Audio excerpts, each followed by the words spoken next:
அன்பர்களே, ஆண்டவராகிய இயேசு கிறிஸ்துவின் நாமத்தில் உங்களுக்கு மனம் நிறைந்த வாழ்த்துக்களை தெரிவித்துக் கொண்டு சத்திய வசனம் திருமறை பாட நிகழ்ச்சிக்கு உங்களை அன்போடு அழைக்கிறோம். சத்திய வசனம், இது தேவனின் வசனம். நாம் சோர்ந்து போகையில் கரம் கொடுக்கும் நம் தேவனின் வசனம், நம் தேவனின் வசனம். சாமுவேல் சவுலினிடத்தில் போனால் சவுல் அவனை நோக்கி, நீர் கர்த்தரால் ஆசிர்வதிக்கப்பட்டவர், கர்த்தருடைய வார்த்தையை நிறைவேற்றினேன் என்றான். 14.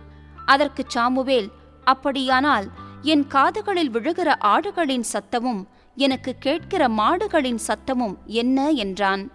15. அதற்கு சவுல், அமலேக்கியரிடத்திலிருந்து அவைகளை கொண்டு வந்தார்கள். ஜனங்கள் ஆடு மாடுகளில் நலமானவைகளை உம்முடைய தேவனாகிய கர்த்தருக்கு பலியிடும்படிக்கு தப்ப வைத்தார்கள், மற்றவைகளை முற்றிலும் அழித்து போட்டோம் என்றான். 16. அப்பொழுது சாமுவேல், அந்த பேச்சை விடும், கர்த்தர் இந்த ராத்திரியிலே எனக்கு சொன்னதை உமக்கு அறிவிக்கிறேன் என்று சவுலோடே சொன்னான். அவன், சொல்லும் என்றான். 17. பார்க்கிலும் கீழ்ப்படிதலும் ஆட்டுக்கடாக்களின் நினத்தை பார்க்கிலும் செவி கொடுத்தலும் உத்தமம். 23. இரண்டகம் பண்ணுதல் பில்லி சூனிய பாவத்திற்கும் முரட்டாட்டம் பண்ணுதல் அவபக்திக்கும் விக்கிரகாராதனைக்கும் சரியாயிருக்கிறது. நீர் கர்த்தருடைய வார்த்தையை புறக்கணித்தபடியினாலே அவர் உம்மை ராஜாவாயிராதபடிக்கு புறக்கணித்து தள்ளினார் என்றான். 24.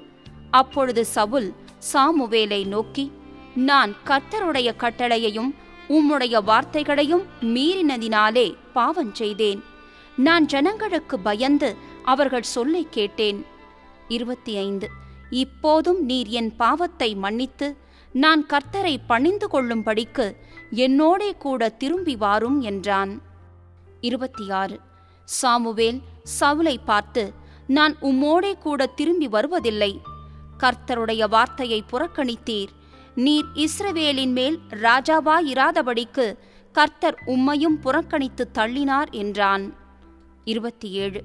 போகும்படி சாமுவேல் திரும்புகிறபோது சவுல் அவன் சால்வையின் தொங்கலை பிடித்து கொண்டான், அது கிழிந்து போயிற்று. 28. அப்பொழுது சாமுவேல் அவனை நோக்கி, கர்த்தர் இன்று உம்மிடத்திலிருந்த இஸ்ரவேலின் ராஜ்யத்தை கிழித்து போட்டு உம்மை பார்க்கிலும் உத்தமனாயிருக்கிற உம்முடைய தோழனுக்கு அதை கொடுத்தார். 29. இஸ்ரவேலின் ஜெயபலமானவர் பொய் சொல்லுகிறதும் இல்லை, தாம் சொன்னதை பற்றி மனஸ்தாபப்படுகிறதும் இல்லை. மனம் மாற அவர் மனுஷன் அல்ல என்றான். 30. அதற்கு அவன், நான் பாவம் செய்தேன்.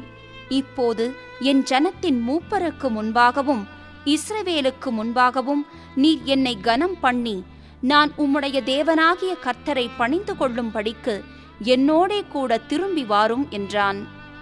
31. அப்பொழுது சாமுவேல் திரும்பி சவுலுக்கு பின் சென்றான். சவுல் கர்த்தரை பணிந்து கொண்டான். ஆண்டவராகிய இயேசுவின் புண்ணிய நாமத்தினாலே உங்கள் அனைவருக்கும் நான் வாழ்த்து சொல்கின்றேன். உங்களோடு கூட சத்தியவசன நிகழ்ச்சியின் ஊடாக உங்களை சந்திப்பதில் நான் மிகுந்த மகிழ்ச்சி அடைகின்றேன். சத்தியவசன நிகழ்ச்சியை காண்கின்ற உங்கள் ஒவ்வொருவரையும் ஆண்டவராகிய இயேசுவானவர் ஆசீர்வதிப்பாராக. உங்களுக்காக நாங்கள் தொடர்ந்து பிரார்த்தனை செய்கிறோம். நீங்களும் எங்களுக்காக தொடர்ந்து பிரார்த்தனை செய்யுங்கள். ஆண்டவர் தாமே இந்நாட்களிலே திருவசனத்தை கற்றுக்கொள்வதன் மூலமாய் அவரோடு உள்ள உறவிலே வளர உதவி செய்வாராக. பிரியமானவர்களே, இன்றைக்கு ஒரு முக்கியமான காரியத்தை சவுல் ராஜாவின் வாழ்க்கையின் மூலமாக கற்றுக்கொள்ளப் போகிறோம். திருமறையிலே அநேக காரியங்களை நாம் கற்றுக்கொண்டாலும் இந்த சவுல் வாழ்க்கையின் மூலமாய் ஒரு வித்தியாசமான ஒரு செய்தியை இன்றைக்கு கற்றுக்கொள்ளப் போகிறோம். ஒரு நிறுவனத்திலே ஏராளமான வாகனங்கள் உண்டு. 1-2 வாகனங்கள் அவர்கள் பயன்படுத்தி கொண்டிருப்பார்கள். ஒரு வாகனத்தை தங்களுடைய வாழ்க்கையிலே தங்களுடைய பணிக்காக சப்ஸ்டிடியூட், அதாவது ஒரு மாற்று வண்டி போல அதை வைத்திருப்பார்கள். சில கல்வி நிறுவனங்களிலே சில ஆசிரியர்களை சப்ஸ்டிடியூட்டாக வைத்திருப்பார்கள். ஒரு ஆசிரியர் வரவில்லை என்றால் அவர்களை அதில் நியமித்து பணியாற்றுவார்கள். இங்கே 1 சாமுவேல் 15ஆம் அதிகாரத்திலே சவுல் ராஜா அநேக உண்மைக்கு பதிலான, அநேக நேர்மைக்கு பதிலாக, அல்லது ஆண்டவர் விரும்புகிற குணங்களுக்கு பதிலாக அநேக காரியங்களை மாற்றாக, அதாவது சப்ஸ்டிடியூடாக அவன் வைத்திருந்ததை இந்த 1 சாமுவேல் 15ஆம் அதிகாரத்திலே நாம் அறிந்து கொள்ள முடிகின்றது. ஆண்டவராகிய கர்த்தர் சாமுவேல் மூலமாய் சவுலுக்கு சொல்கிறார், அமலேக்கியரோடு யுத்தம் செய்ய செல்ல வேண்டும், ராஜாவை கொன்றுவிட வேண்டும், அங்குள்ள எல்லாரையும் அழித்து விட வேண்டும், ஆடு மாடுகள் ஒன்றையும் உயிரோடு வைக்காதே என்று சொல்லி அனுப்புகிறார். இங்கே சவுல் ராஜா கீழ்ப்படிந்து இஸ்ரவேல் ஜனங்களோடு சென்று அங்கே அமலேக்கியரோடு யுத்தம் செய்கிறார். யுத்தம் செய்தபோது யுத்தத்திலே கர்த்தர் சவுல் ராஜாவுக்கு ஜெயம் கொடுத்தார். ஆனால் கர்த்தர் சொன்ன வாக்கின்படி இந்த சவுல் ராஜா என்ன செய்தார்? ராஜாவாகிய அமலேக்கிய ராஜாவை கொன்று விடவில்லை, உயிரோடு அந்த ராஜாவை வைத்தார். ஆடு மாடுகளில் சிறந்தவற்றை, கொழுமையானவற்றை உயிரோடு வைத்தான், மற்றவைகளெல்லாம் தப்ப வைத்தான். இப்பொழுது சாமுவேல் சவுல் ராஜாவை சந்திக்க வருகிறார். உடனே சவுல் ராஜா சாமுவேலை சந்தித்து அவனுக்கு வணக்கம் கனத்தை கொடுத்தார். அப்பொழுது கர்த்தர் சொன்ன வார்த்தையின்படியெல்லாம் நான் செய்தேன் என்று சொன்னான். அப்போது சாமுவேல் சொல்கிறார், என் காதுகளில் கேட்கிற ஆடு மாடுகளின் சத்தம் என்ன என்று கேட்டார். உடனே சவுல் சொல்கிறார், அதை உம்முடைய தேவனாகிய கர்த்தருக்கு ஜனங்கள் பலியாக அதை வைத்திருக்கிறார்கள் என்று சொன்னார்.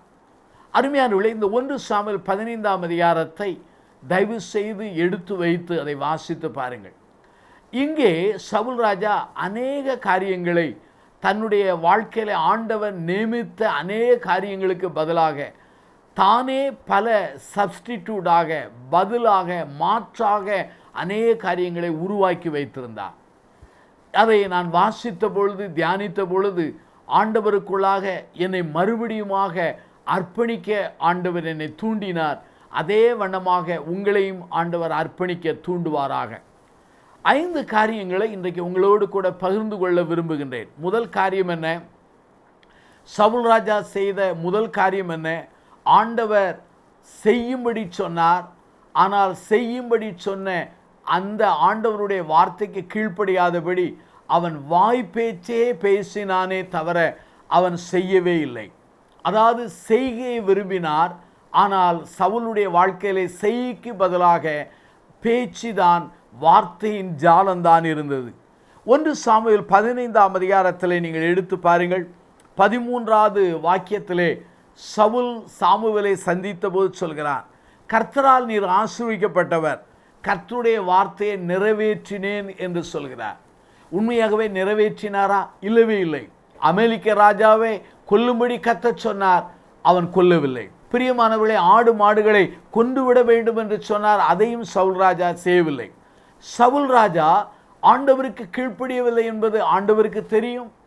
அதே சமயத்தில் சவுலுக்கு தெரியும், ஜனங்களுக்கு தெரியும், தீர்க்கனுக்கு தெரியும். இன்னும் சொல்ல வேண்டும் என்றால் அங்கு இருக்கிற ஆடு மாடுகளுக்கும் நன்றாக தெரியும். அது காட்டி கொடுத்து விட்டன. ஆகவேதான் சவுலுடைய வாழ்க்கையிலே செய்வதற்கு பதிலாக அவன் பேசுகிறவனாக, சொல்லுகிறவனாக காணப்பட்டான். 1 சாமுவேல் 15ஆம் அதிகாரம் 13 நான் கர்த்தருடைய வார்த்தை நிறைவேற்றினேன் என்று சொன்னான், நிறைவேற்றவே இல்லை. மத்தேயு 7ஆம் அதிகாரம் 21 பாருங்கள். நம்முடைய ஆண்டவராக இயேசுவானவர் சொல்கிறார், கர்த்தாவே கர்த்தாவே என்று சொல்கிறவன் தேவனுடைய ராஜ்யத்திற்குள்ளே பிரவேசிப்பதில்லை, தேவ சித்தத்தை செய்கிறவனே அங்கே தேவராஜ்யத்தில் பிரவேசிப்பான் என்று சொன்னார். ஆண்டவரே, உம்முடைய நாமத்தினாலே தீர்க்கதரிசனம் உரைத்தோம், உம்முடைய நாமத்தினாலே பேய்களை துரத்தினோம் என்று சொல்லும் பொழுது நம்முடைய ஆண்டவர் சொன்ன வார்த்தை என்ன? அக்கிரம செய்கைக்காரரே என்னை விட்டு அகன்று போங்கள் என்று சொல்கிறார். ஆகவே ஆண்டவராகிய இயேசுவின் போதனையின்படியும் உண்மையாகவே அநேகருடைய வாழ்க்கையிலே வார்த்தையின் ஜாலம் இருக்கிறது, ஆனால் தேவ சித்தத்தை கீழ்ப்படுகிற அந்த நிலைப்பாடு இல்லை. இதைத்தான் இந்த சவுல் வாழ்க்கையிலே பார்க்கிறோம். ஆகவே முதல் காரியம் என்ன? வார்த்தையின் ஜாலம் இருந்தது, செய்கை இல்லை.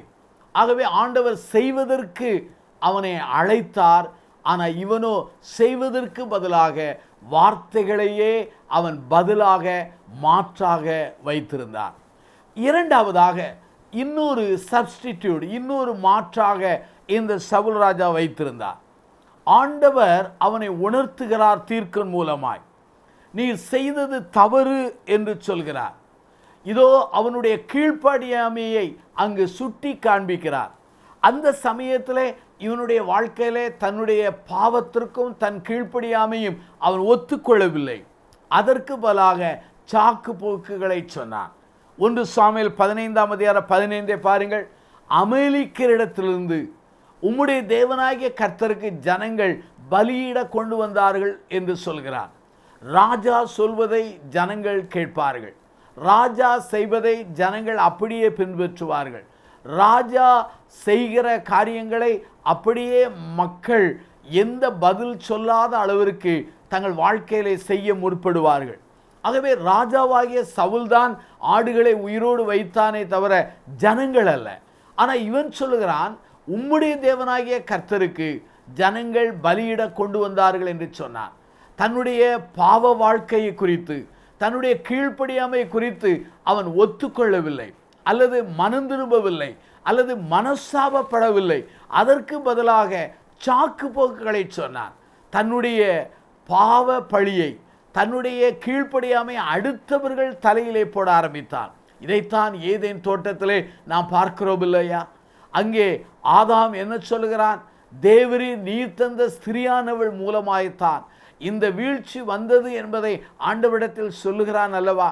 அதே போல தான் சவுல் சொல்கிறான், உம்முடைய தேவனாகிய கர்த்தருக்கு இஸ்ரவேல் ஜனங்களாகிய இந்த ஜனங்கள் பலியிட கொண்டு வந்தார்கள் இந்த ஆடு மாடுகள் என்று சொல்கிறார். ஆகவே அவன் கீழ்ப்படியாமையை ஒத்துக்கொள்ளவில்லை, கீழ்ப்படியாமையை குறித்து மனஸ்தாபப்படவில்லை. அதற்கு பதிலாக சாக்கு போக்குகளை சொல்ல ஆரம்பித்தார். நம்முடைய ஆண்டவராகிய இயேசுவானவர் ஒரு ஓமையிலே இவ்வாறு சொல்கிறார். அந்த ஓமையிலே தேவ ராஜ்யத்தை குறித்து சொல்லும்போது கல்யாண வீட்டிற்கென்று அங்கே கல்யாண வீட்டு எஜமான் அழைக்கிறார். அழைத்த போது அழைக்கப்பட்டவர்கள் ஒருவன் சொல்கிறான், இப்போதான் திருமணம் முடித்தேன், ஆகவே என்னால் வர முடியாது என்று சொன்னான். ஒருவன் சொன்னான், நிலத்தை வாங்கியிருக்கிறேன், அதை அகத்தியமாய் வெளிப்படையாய் போய் நான் பார்க்க வேண்டும் என்று சொல்லி அங்கே அந்த அழைப்பை அவன் தள்ளி போடுகிறான். இன்னொருவன் சொல்கிறான், நான் ஏர் மாடுகளை வாங்கினேன், அதை சோதித்து அறிய வேண்டும் என்று சொன்னான்.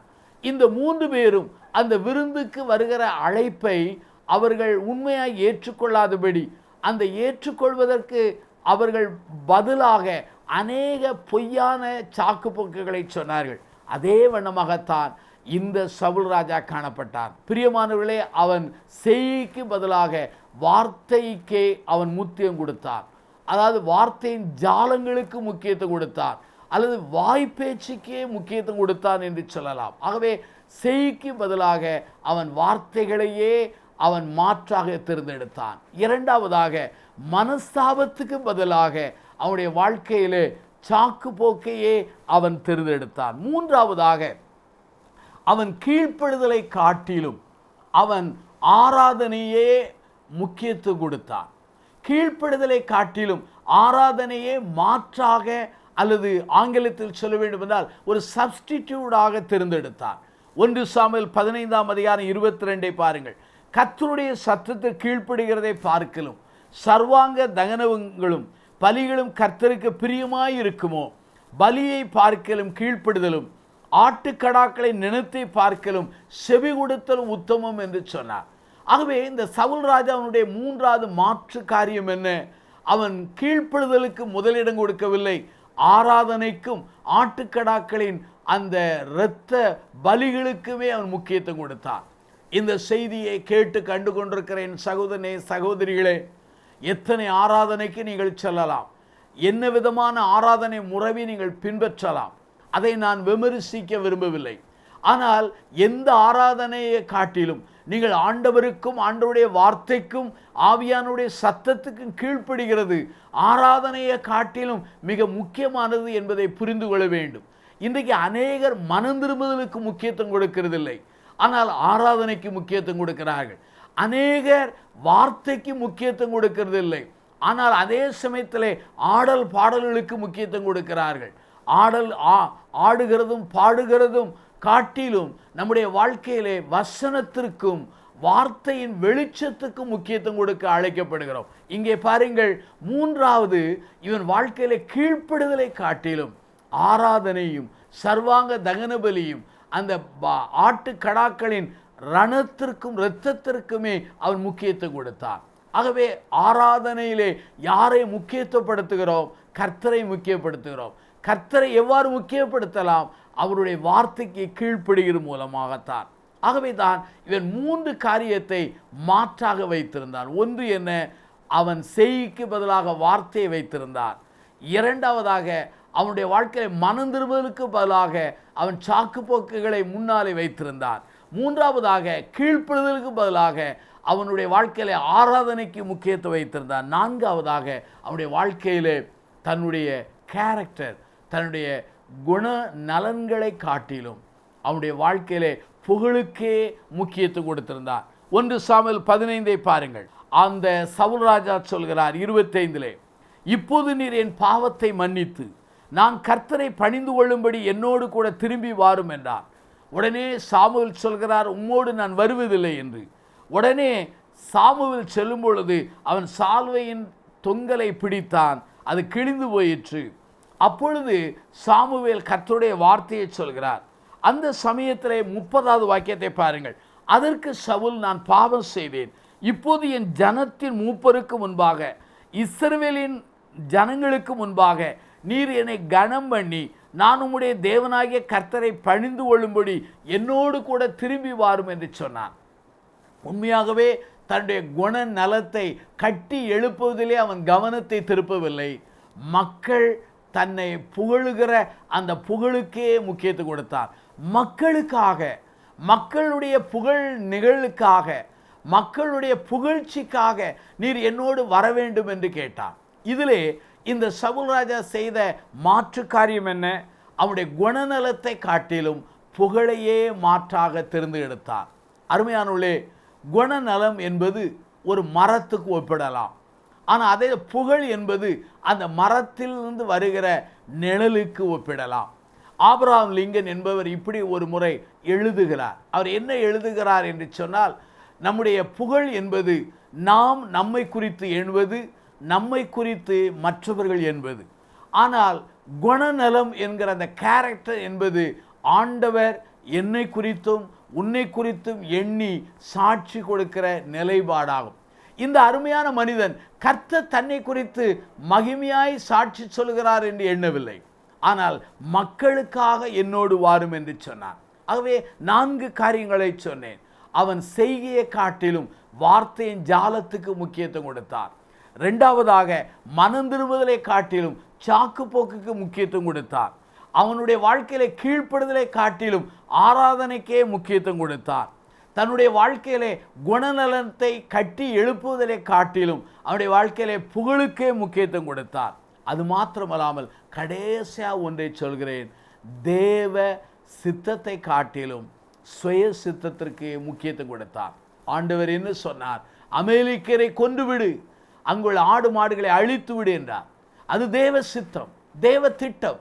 ஆனால் தேவ சித்தத்தையும் திட்டத்தையும் உதறிவிட்டு சுயமாய் செய்தார். தேவ சித்தம் செய்வது எளிதான ஒரு காரியம் அல்ல. தேவ சித்தம் செய்வதற்குரிய பலத்தை தருகிறார். தேவ சித்தத்தை செய்கிறோம் என்றால் தேவனுக்கு பிரியமானதை செய்கிறோம் என்று பொருள். தேவ சித்தத்தை செய்கிற பொழுது தேவ வல்லமை வெளிப்படும். தேவ சித்தத்தை செய்தால் தேவ அன்பு வெளிப்படும். தேவ சித்தத்தை செய்தால் தேவ பிரசன்னம் வெளிப்படும். ஆனால் இந்த மனிதன் தேவ சித்தத்தை விட்டுவிட்டு சுய சித்தம் செய்ய ஆரம்பித்தான். ஆகவே அநேக காரியங்களை உண்மைக்கும் தேவனுடைய எதிர்பார்ப்புகளுக்கு ஈடாக தன்னுடைய வாழ்க்கையை மாற்றாதபடி மாற்றாக அநேக சப்ஸ்டிடியூடாக அநேக காரியங்களை வைத்திருந்தார். விளைவு என்ன? வீழ்ந்தான், கிரீடத்தை இழந்தான், ராஜபாரத்தை இழந்தான், தன் ஜீவனை இழந்தான், தன்னோடு நெருங்கின நண்பனாயிருந்த சாமுவேலின் நட்பை இழந்தான், தேவ ஆசீர்வாதத்தை இழந்தார் என்று சொல்ல விரும்புகிறேன். இந்த செய்தியை கேட்டுக்கொண்டிருக்கிற சகோதரனே, சகோதரியே, ஆண்டவர் தன்னுடைய திருமறையிலே, தன்னுடைய திரு சித்தத்திலே ஏராளமான காரியங்களை வெளிப்படையாக மக்களுக்கு புரிந்து கொள்ளக்கூடிய அளவிலே எழுதி வைத்திருக்கிறார். நாம் அதை விட்டுவிட்டு உண்மைகளை, தேவனுக்கு பிரியமான காரியங்களை உதறி தள்ளிவிட்டு அநேக மாற்று காரியங்களை, அநேக சப்ஸ்டிடியூட்டுகளை நாம் உருவாக்கி கொண்டிருக்கிறோம். அதனுடைய விளைவு என்ன? அநேகருடைய வாழ்க்கையிலே வீழ்ச்சியும் கிருபையும் ஆசீர்வாதத்தையும் இழந்து விடுகிறோம். பரலோகத்திலிருந்து பலியை ஆசீர்வதிப்பதற்காக பரலோகத்திலிருந்து அக்கினி வர வேண்டும். அந்த அக்கினி வரவில்லை. ஆரோனின் குமாரர்கள் அந்நிய அக்கினியை கொளுத்தினார்கள். விளைவு என்ன? அவர்கள் மடிந்து போனார்கள். தேவனுடைய அக்கினிக்கு பதிலாக அவர்கள் சப்ஸ்டிடியூடாக மாம்சமான உலக பிரகாரமான சுய அக்கினியை உருவாக்கினார்கள், அழிந்து போனார்கள். ஆகவேதான் ஆண்டவருடைய வார்த்தையின் அடிப்படையிலே தாழ்மையோடு கேட்கிறேன். தேவனுடைய காரியங்களிலே, தேவனுடைய மகத்துவமான காரியங்களிலே, தேவனுடைய வசன காரியங்களிலே, தேவனுடைய ஊழிய காரியங்களிலே தேவன் விரும்புகிறதை செய்யுங்கள். சப்ஸ்டிடியூட்டுகளை, மாற்றாக எதையும் கொண்டு வராதீர்கள்.